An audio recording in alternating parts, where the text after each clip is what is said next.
নারায়ণ নারায়ণ শ্রীমন্নারায়ণ নারায়ণ নারায়ণ। সবাই গাও শ্রীমন্নারায়ণ নারায়ণ নারায়ণ শ্রীমন্নারায়ণ নারায়ণ নারায়ণ শ্রীমন্নারায়ণ নারায়ণ নারায়ণ শ্রীমন্নারায়ণ নারায়ণ নারায়ণ লক্ষ্মী নারায়ণ নারায়ণ নারায়ণ নারায়ণ নারায়ণ নারায়ণ শ্রীমন্নারায়ণ নারায়ণ নারায়ণ শ্রীমন্নারায়ণ নারায়ণ নারায়ণ শ্রীমন্নারায়ণ নারায়ণ নারায়ণ শ্রীমন্নারায়ণ নারায়ণ নারায়ণ শ্রীমন্নারায়ণ নারায়ণ নারায়ণ শ্রীমন্নারায়ণ নারায়ণ নারায়ণ লক্ষ্মী নারায়ণ নারায়ণ নারায়ণ। ভুবন মঙ্গল হরিনাম শুনে সারা জগৎ সাদা হয়ে যাচ্ছে। নামের রং কি? সাদা। সব শুভ্র করে দেয়। নামের মধ্যে জ্ঞান, নামের মধ্যেই প্রেম, নামের মধ্যেই বৈরাগ্য, নামের মধ্যেই সমস্ত সাধনা সার। তাই তো যে নাম ধনে ধনী সেই তো গোবিন্দ ধনে ধনী। যেই নাম সেই কৃষ্ণ ভজনিষ্ঠা করি, নামের সহিতে আছেন আপনি শ্রীহরি। প্রাণ ভরে ব্রহ্ম হরিদাস নাম করছেন। কিন্তু কে যেন আবার বলছেন হরিদাস কি কি যেন করে? মহাপ্রভুই তো বলছেন কি কি যেন করে। বলছে ক্ষণে ক্ষণে করো তুমি যজ্ঞ তপদান, ক্ষণে ক্ষণে করো তুমি সর্বতীর্থ স্নান, ক্ষণে ক্ষণে করো তুমি যজ্ঞ তপদান, নিরন্তর করো তুমি চারি বেদ অধ্যয়ন, যোগী নেশি হইতে তুমি পরম পাবন। এতগুলো জিনিস করতেন ভক্ত হরিদাস। কি করতেন? বলছে ক্ষণে ক্ষণে করো তুমি সর্বতীর্থ স্নান। বারবার তীর্থে তীর্থে কি স্নান করে আসতেন? আমরা দেখেছি হরিদাসকে খালি ঘুরে ঘুরে তীর্থ স্নান করতে। তীর্থযাত্রা পর পথশ্রম কেবলি মনের ভ্রম সর্বসিদ্ধি গোবিন্দ চরণ। তিনি তো খালি বসে বসে হরিনাম করতেন। তোমাদেরই তো এইসব স্থান, গোবরডাঙ্গা, বনগা, এইসব জায়গাতেই তো হরিদাস ঘুরে বেরিয়েছেন। জায়গায় জায়গায় হরিনাম করেছেন। লক্ষ্য হীরার মতো একটি শিষ্যা পেয়েছেন। সর্বস্ব ছেড়ে মুন্ডিত মস্তকে প্রাণ ভরে শুধু হরিনাম শুধু পান করেছেন। হ্যাঁ, এই তো স্থান। হ্যাঁ, হরিদাসকে দেখেছো নাকি চারি বেদ অধ্যয়ন করতে? মহাপ্রভু বলছেন নিরন্তর করো তুমি চারি বেদ অধ্যয়ন। কখনো ঋগ্বেদ পাঠ করছেন, কখনো সামবেদ, যজুর্বেদ, অথর্ববেদ এসব পাঠ করতেন নাকি? হরিদাস কি চতুর্বেদী ছিলেন? তাহলে মহাপ্রভু বলছেন কেন যে নিরন্তর করো তুমি চারি বেদ অধ্যয়ন? বাবা কেউ আছেন? এই ফ্যানটা আওয়াজটা কম, ওটা ওই দূর থেকে যদি দিতে পারতো।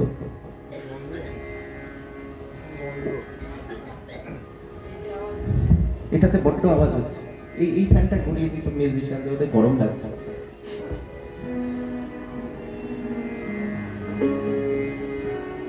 আর কি বলছেন? আর বলছেন ক্ষণে ক্ষণে করো তুমি সর্বতীর্থ স্নান, ক্ষণে ক্ষণে করো তুমি যজ্ঞ তপদান। হরিদাস কি আবার দান করতেন নাকি? কম্বল বিলোতেন নাকি? শীতকালে যজ্ঞ করতেন নাকি? ওম স্বাহা অগ্নয়ে স্বাহা অগ্নেত্তম্রের নামাসি এসব বলতেন? কোনদিন দেখেছি? তাহলে এটা বুঝে নিতে হবে মহাপ্রভু যখন বলেছেন তার মানে হরি নামের মধ্যেই সব লুকিয়ে আছে। হরি নামেই যজ্ঞ তপস্যা, হরি নামেই সর্বতীর্থ স্নান, আর হরি নামেই সমস্ত বেদের অধ্যয়ন। জয় রাধে। তাই প্রাণ ভরে ভুবন মঙ্গল হরিনাম সংকীর্তন করতে হবে। এই নামের মধ্যেই যত রং, এই নামের মধ্যেই শ্রী চৈতন্য মহাপ্রভু সমস্ত শক্তি প্রদান করে দিয়ে গেছে। নাম বিনা সাধন নাই, প্রেম বিনা ধর্ম নাই, নিতাই বিনা দয়াল নাই, গুরু বিনা বান্ধব নাই।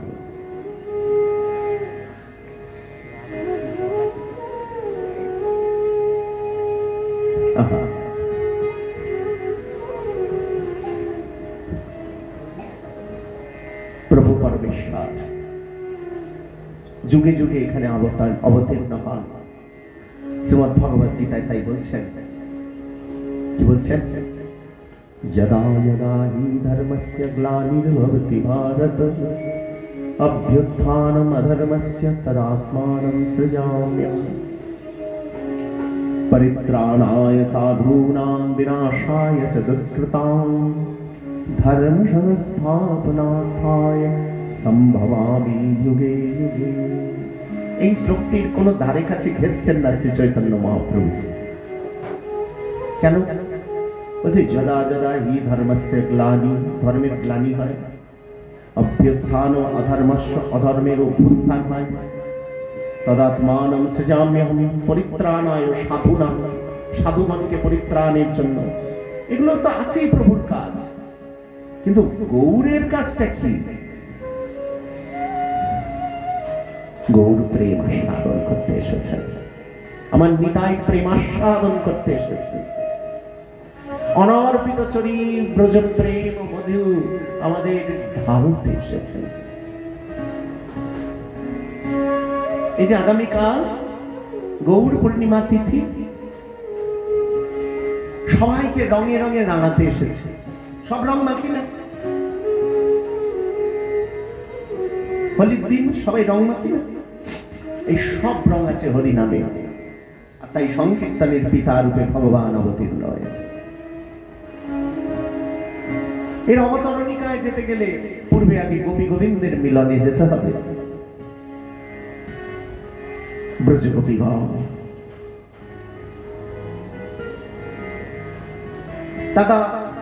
তারা তাদের ইহলৌকিক ধর্ম, পারলৌকিক ধর্ম, ধৈর্য, লজ্জা, কুলশীল, মান, অভিমান, দেহ ধর্ম, গৃহ ধর্ম, সমাজ ধর্ম, ইহলৌকিক পারলৌকিক ধর্ম, পতি ধর্ম, সন্তান ধর্ম, সমাজ ধর্ম, সব গোবিন্দ চরণে সমর্পণ করতে এসেছে। তারা গোপী গুপ্তস্থ শ্রুতয় গেয়া ঋষিজা গোপকন্যকা দেবকন্যাশ্চ রাজেন্দ্র ন মনুষ্য কদাচল। এনারা কোনো মানব মানবী নন, এরা সাধনার একেবারে চরম শিখর, ভজনের চরম শিখর, যাদের প্রেম ছাড়া তাদের শরীরগুলোই প্রেম দিয়ে গড়া। কোন প্রাকৃত প্রেম না, ভগবত প্রাকৃত প্রেম নিয়ে তাদের শরীরটা গড়া।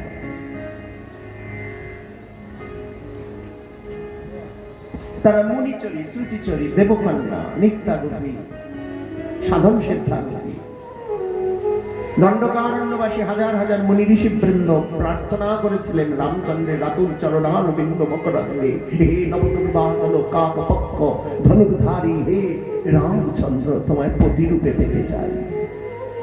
সেই ঋষি মুনিগণ, হাজার হাজার মুনি ঋষিরা, তারা গোপী হয়ে জগতে এসেছেন। শ্রুতি রধিষ্ঠাত্রী দেবতারা কন্দর্পকটি লাবণ্য ত্রয়ী ধৃত মনাংশিনা, বরাহ ভগবানের কন্দর্পকটি লাবণ্য যুক্ত অপূর্ব রূপ দেখে বলে, হে কমাল বর্ণ, হে বরাহ ভগবান, তোমাকে পতিরূপে লাভ করতে চাই। তথাস্তু, আমি তো ধরিত্রীকে পত্নী রূপে গ্রহণ করেছি, তোমাদের মনোরথ পূর্ণ করব। আগামীতে যেদিন লীলা পুরুষোত্তম রূপে আসবো, দেবলোকের যত কন্যাগণ আছেন তারাও গোপী রূপ ধারণ করে এই জগতে এসেছে। এই সবাই মিলে সমস্ত গোপীগণ হেমন্তে প্রথম মাসে কি করেছেন? কাত্যায়নী ব্রত করছেন। কাত্যায়নী মহামায়ী মহায়োগিনীশ্বরী।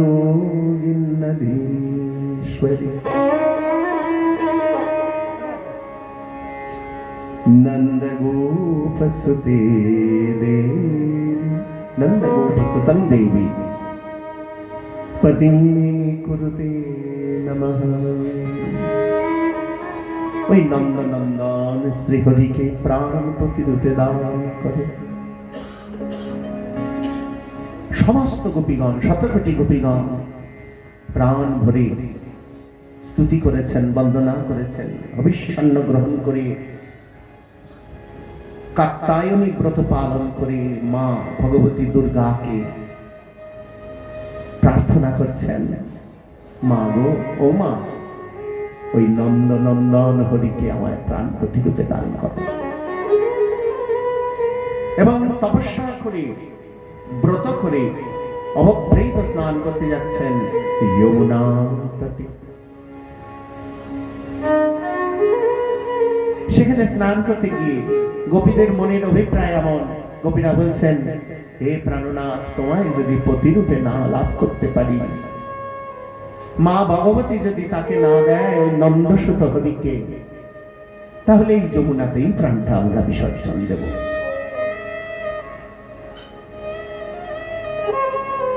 তাদের সাধনার ধন নীল রতন, গিরিরাজ গোবর্ধনধারী, যমুনা পুলীন বিহারী, সুমধুর বংশী বাদনকারী। তিনি কি করেছেন? যমুনার তীরে যে বস্ত্রগুলো ছিল, বস্ত্রগুলো তুলিয়ে নিয়ে কদমের ডালে ডালে ফেলে রেখেছেন, আর সুমধুর বংশী ধ্বনি করছে। আর এই বংশী ধ্বনি শ্রবণ করে ব্রজরূপীগণ আনন্দে আর বলিহারি যায়।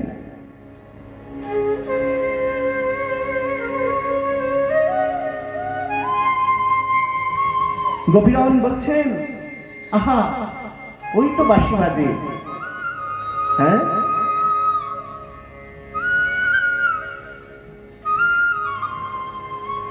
কানের ভিতর দিয়া মরমে পশিল গো, আকুল করিল মনো প্রাণ। সখী হে কেবা শোনালো শ্যামনা, বল বল সখী কে শোনালো, ওই নব শুনে প্রাণ বিকল হলো, বল বল সখী কে শোনালো। ওই বাঁশি শুনে সবাই ওর দিকে তাকাচ্ছেন, আনন্দের সীমা নাই। আমরা যার তপস্যা করেছি, কাত্যায়নী ব্রত করেছি, যাকে পতিরূপে পাবো বলে, ওই দেখ ওই দিক দিয়ে বাঁশি পাওয়া শোনা যাচ্ছে। তাকিয়ে দেখে কোথায় গেল শ্যাম, খুঁজে পায় না। উমা কদমের ডাল থেকে দেখছে দুখানা অপূর্ব সুন্দর চরণ, কোমল চরণ দুলছে, নুপুর বাজছে। দেখে তাদের আর আনন্দের সীমা পরিসীমা নাই। কিন্তু নারী শ্রেষ্ঠ ভূষণ লজ্জা, তাই ভয় পেয়েছে। আমাদের প্রাণনাথ, আমার প্রাণনাথ, প্রত্যেক গোপী ভাবছেন আমার প্রাণনাথ। ওই যে ওই যে চরণ ঝুলছে, একটু আগেই তো, কিছুদিন আগেই তো এই চরণ দিয়েই কালীয় নাগের শত শত ফনা চূর্ণ বিচূর্ণ করে দিয়ে রক্ত বমি করিয়েছে। ওই চরণ দেখ, অথচ দেখ দেখ আমাদের কাছে কি কোমল লাগে। চরণ দুলিয়ে দুলিয়ে বাঁশি বাজাচ্ছেন, আর ওই বাঁশি শুনে গোপীরা বিলাপ করছেন, আলোচনা করছেন, দেখ দেখ শ্যাম। যেই শ্যামকে দেখেছে আনন্দ হয়েছে, আর মাকে বলছেন, ও মা, মাগো, আমরা তপস্যা করেছি, তো ওই সাধনার ধন নীল রতনকে পাঠিয়ে দিয়েছ।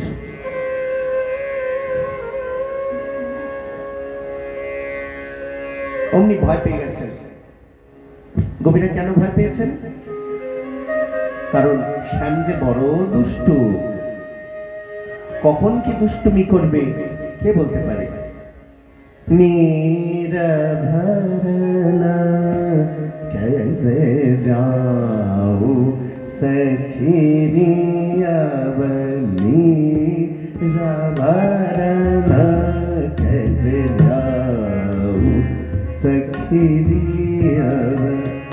डगर चलता मोये करत रार डगर चलता मोये करत रार अब नीर भरन कैसे जाऊं। আমি জল ভর্তি কি করে যাব?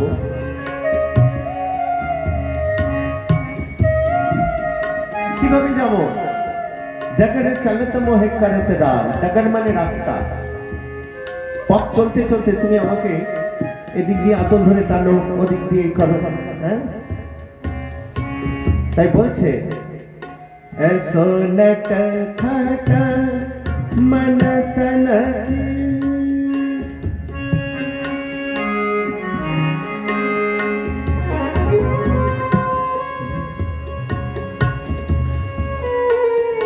ऐसो नट खट खट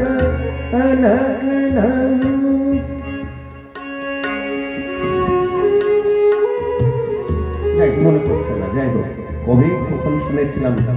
তাই বলছেন আমি জল ভরতে যাই, আর হ্যাঁ মাথা থেকে গাগরি কেড়ে নিয়ে ভেঙে, দুষ্টু শ্যাম দুষ্টু, তাই দুষ্ট শিরোমণি তিনি ওইখানে দাঁড়িয়ে রয়েছেন, তাই সবাই ভয় পাচ্ছে, আবার মনে মনে চাইছে শ্যাম আসুক।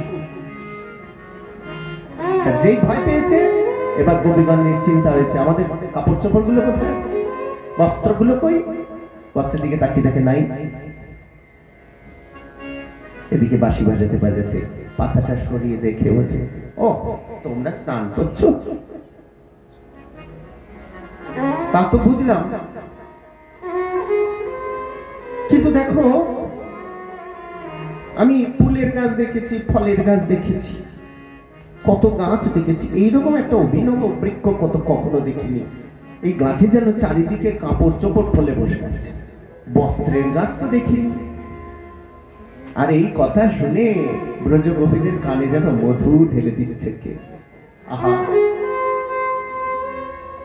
এত সুন্দর করে বিশুদ্ধ সাত্ত্বিক কণ্ঠে, ভগবানের কণ্ঠস্বরকে কি বলা হয়? বিশুদ্ধ সাত্ত্বিক। জগতে 3 প্রকারের কণ্ঠস্বর হয়, রাজসিক, সাত্ত্বিক, রাজসিক, তামসিক।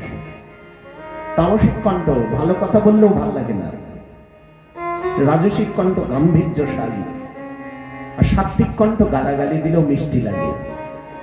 আর ভগবানের কণ্ঠকে বলা হয়েছে বিশুদ্ধ সাত্ত্বিক কণ্ঠ, যা আরুধ্যার কণ্ঠ হয়নি। যে একবার ওই কণ্ঠ শুনেছে কানেরও ভিতর দিয়া মরণে পশুল। তাই শ্যামসুন্দর মধুর বাক্যে যখন বলছেন এই কথাগুলো, যে কাপড়ের গাছ হয়েছে, তোমরা ওখানে স্নান করছো, তখন গোপীরা ইশারা করে বলছেন না গো শ্যাম, ওই বস্ত্রগুলো আমাদের, ফিরিয়ে দাও। শ্যামসুন্দর বলে আমি কি তোমাদের গাছ বস্ত্রগুলো ধরে বসে আছি? দেখেছো আমি একটা বস্ত্রও ধরিনি, এসে নিয়ে যাও, আমি তো বাঁশি বাজাই, তাই না? বাঁশি বাজাই, ধেনু চড়াই, তাই না? बंसी बजावत गावत कन्हो संग लिए बलवीर। चलो मन गंगा यमुना तीर, गंगा यमुना निर्मल पानी, शीतल होत शरीर। चलो मन गंगा यमुना तीर।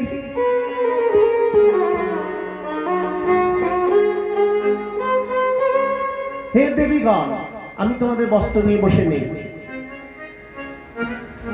আমায় নিজে হাতে কেউ দিলে না হয় নেব, কেউ না দিলে আমি ধরি না কিন্তু বাবা।